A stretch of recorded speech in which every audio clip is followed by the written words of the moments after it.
is an event that attracts thousands of runners and spectators. The annual Broad Street Run is just a few months away. The lottery is now closed for individual runners, but team registration is opened until tomorrow. And speaking of teams, CBS News Philadelphia has a few runners, some new, some experienced, who are training for the run this year. Wakisha Bailey is one of those brave new runners. And Wakisha, you've started your training. You've gotten some tips from the experts. And man, Wakisha, it sounds like you're off to a good start with your training process. Well, you know, Janelle, I think the experts say it best. It's slow and steady, run at your own pace, but best of all, you're going to need some really good footwear. It won't be long before thousands embark on the nation's biggest 10-mile road race, the Independence Blue Cross Broad Street Run. For the first time in CBS Philadelphia history, our team together is gearing up for the hustle. Beautiful day. Day 13 of training, here I go. More than 20 of us, one team ready to take over Broad Street, including me. I'm only about not even a half a mile in, and this is hard. It's cold. Oh my goodness, I don't even know how people do this. This is my first time running this long of a distance. So I enlisted the help of Philadelphia Runners store manager, Declan Walkish, who is no stranger to the Broad Street Run. In 2022, I ran 51 minutes and 50 seconds. He says before you hit the pavement, the proper footwear is a must. For running shoes, you really want to get that extra, thumbnail length away from the front of the shoe.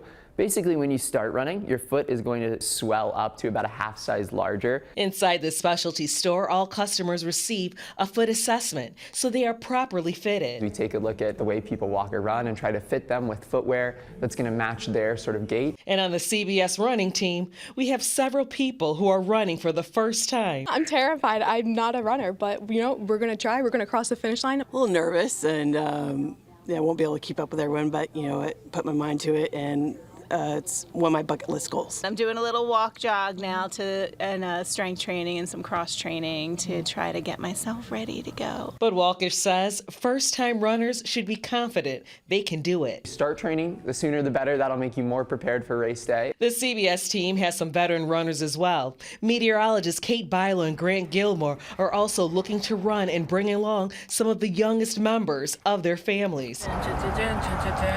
You ready to run? I feel a little bit peer pressured, but I'm going to try. By who? My husband. That's Gilmore. Investigative reporter Liz Crawford says they are sticking to 1 mile at a time.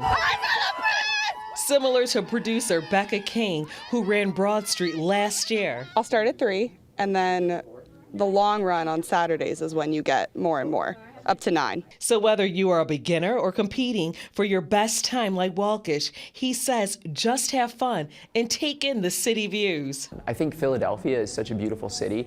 We're so blessed to have Fairmount Park, Cobbs Creek Parkway. It's a really good way to disconnect and just be with yourself out there. Advice morning anchor Janelle Burrell will listen to while her partner cheers us all on. I figured I'll start running part of it, and if I have to walk part of it, that's fine. It's good exercise. I'll bring mimosas, I'll bring bagels, I'll host a party, whatever. I'm not running. In the meantime, we are looking forward to running with you, our community. See you on Broad Street.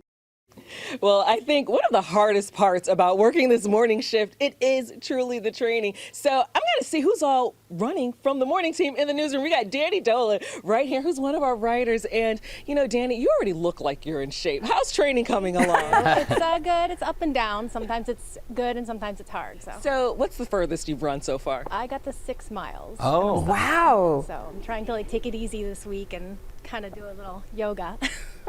Yoga.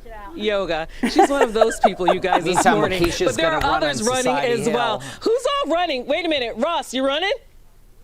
How's training? Thumbs up or thumbs down? All right, we got Alex from our web team. How's training? Thumbs up, thumbs down? A lot of so-so, you guys. So I guess the last person I'll ask, Janelle, how you doing, my friend, with training? I'm not doing, Wakisha. I really need to ramp it up. But I figure, once we hit March, I'll really start to kick into high gear. But you look great out there. How are you doing? I am doing okay. I still haven't gotten past 3 miles, but if you don't start training, we're going to put you on the cheer team with Jim, okay? And please don't run while recording yourself. You're going to fall and hurt yourself. So put the phone down and just focus. Thank you, Wakisha. Appreciate it. Focus. That was fun.